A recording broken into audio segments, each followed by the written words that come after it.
जबाबदारी ताकदीनं पूर्ण करण्यासाठी या जनतेचं प्रेम पाहिल्यावर एक ताकद, एक शक्ती मिळते. ती शक्ती आज साताऱ्यामध्ये आल्यानंतर, खास करून महाराजांचं दर्शन घेतल्यानंतर ती ताकद माझ्यामध्ये नक्की उपलब्ध होईल अशा पद्धतीच्या भावना या निमित्तानं होतात. आणि मी मनापासून सातारच्या जनतेला, भारतीय जनता पक्षाला, आदरणीय देवेंद्र फडणवीस साहेबांना, माझ्या मानगटावच्या जनतेला आणि साताऱ्याच्या जनतेला मनापासून धन्यवाद. आज ग्रामविकास कॅबिनेट मंत्रीपद भेटलंय. ग्रामीण भागासाठी अशी काही नवीन पद्धतीने योजना राबवणार आहेत किंवा काही डोक्यात प्लॅन घेतलेत का? आता पुढचं विजन काय असेल? मला या मंत्रिपदाची जबाबदारी भेटून 24 तास झाले. विजन पण ठरवू, उद्दिष्ट पण ठरवू. कारण कायम आदरणीय देवेंद्र फडणवीस साहेबांच्या सोबत काम करत असताना एक विजन, उद्दिष्ट आणि काम करायची प्रचंड प्रेरणा आम्हाला सगळ्यांना मिळते.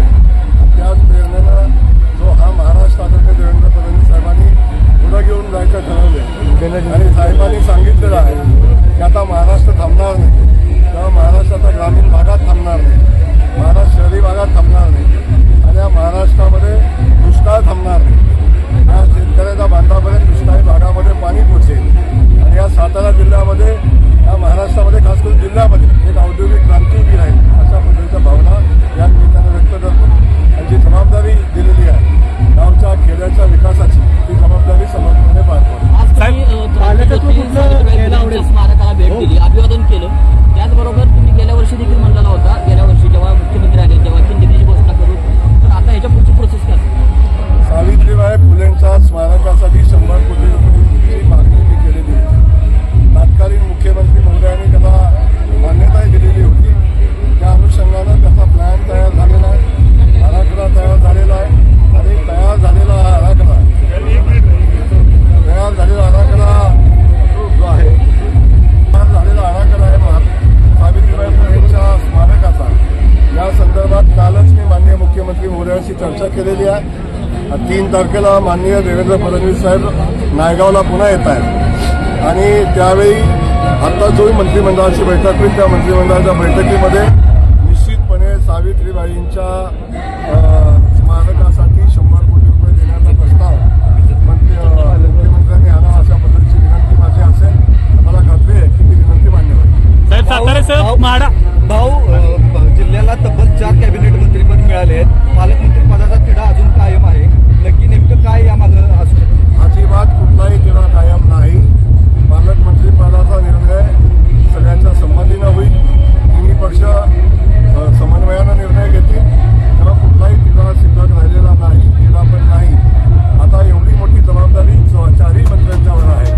या जिल्ह्याला आजपर्यंत, या जिल्ह्यानं ज्या लोकांच्यावर प्रेम केलं, ज्या पक्षावर प्रेम केलं, त्या पक्षानं आजपर्यंत या जिल्ह्याला न्याय दिला नाही.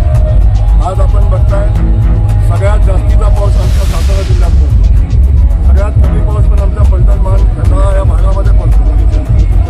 परंतु आज अखेर आमचा दुष्काळ संपला नाही.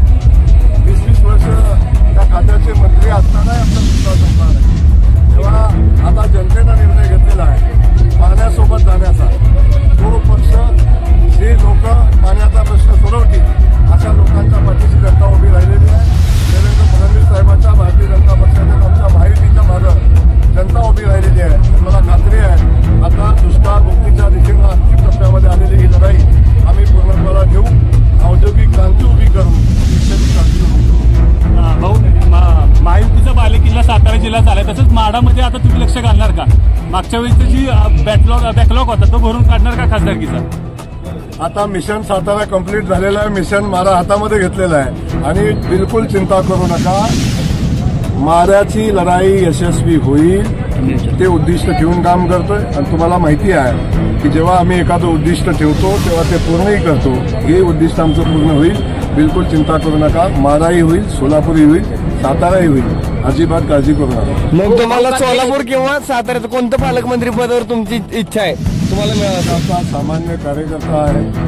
पक्षानं जी जबाबदारी आताही मागितली नव्हती, आताही कुठलं खातं मागितलं नव्हतं. पक्षानं जी जबाबदारी दिली ती इमानदारीनं पार पाडण्याची भूमिका घेऊन आम्ही काम करतो आणि आताही तीच भूमिका घेऊन पक्ष जी जबाबदारी देईल ती जबाबदारी आम्ही पाडू. आम्ही सगळेजण एकत्र मिळून काम करू. आता तुम्ही बघताय आम्ही सगळेजण एकत्र ताकदीनं सगळेजण एकत्र काम करतोय तर बिलकुल चिंता करू नका. बदललेला सातारा आणि वेगानं विकासाच्या दिशेने जाणारा सातारा आपण पाहू. भाऊ, काल मुख्यमंत्री देवेंद्र फडणवीस यांनी देखील 3 महिन्यात निवडणुकीच्या तयारीला लागा, महानगरपालिकेच्या नगरपालिकेच्या असतील. तर सातारा जिल्ह्यामध्ये आता 4 आमदार आहात, तुम्ही 2 मंत्री आहात, तर कशा पद्धतीने रणनीती असेल पश्चिम महाराष्ट्रामध्ये? मुळातच जो निर्णय आमची पक्षश्रेष्ठी घेतील त्या अनुषंगानं आम्ही निवडणुकीची तयारी करू. आम्ही त्या निवडणुकीला आजही तयार आहे. त्यामुळं निवडणूक उद्या लागू किंवा 3 महिन्यांना लागू 4 महिन्यांना लागू त्या संदर्भात आमची तयारी आहे. निवडणूक आम्ही ताकदीनं लढू आणि जो निर्णय घेतील, महायुतीच्या माध्यमातून लढायचा निर्णय घेतला महायुतीचा लढू, पक्षीय पातळीवर लढायचा निर्णय घेतला पक्षीय पातळीवर लढू आणि येणाऱ्या सगळ्या निवडणुका जिंकू हा विश्वास या निमित्ताने. एक खासदार बरोबर आहेत, दुसरे खासदार उदयनराजे भोसले आणि दुसरे राजे शिवेंद्रराजे भोसले यांच्या दोघांची काय भेट वगैरे झाली? बिलकुल आम्ही सोबतच होतो. शिवेंद्र महाराज आम्ही मंत्रिपदाची शपथ सोबत घेतलेली आहे, त्यांच्या सभागृहामध्ये सोबत आहे, त्यानंतरही सोबत आहे. काल ते जिल्ह्यामध्ये आलेले आहेत, आज मी जिल्ह्यामध्ये आलेलो आहे. आता दोघंही जिल्ह्यात आलोय, बसून चर्चा होईल, काय काळजी करू नका. आणि महाराजांचे आशीर्वाद कायम आमच्या सोबत आहेत, चिंता करू नका. भाऊ, तुम्हाला कोणत्या जिल्ह्याचा पालकमंत्री व्हायला आवडेल?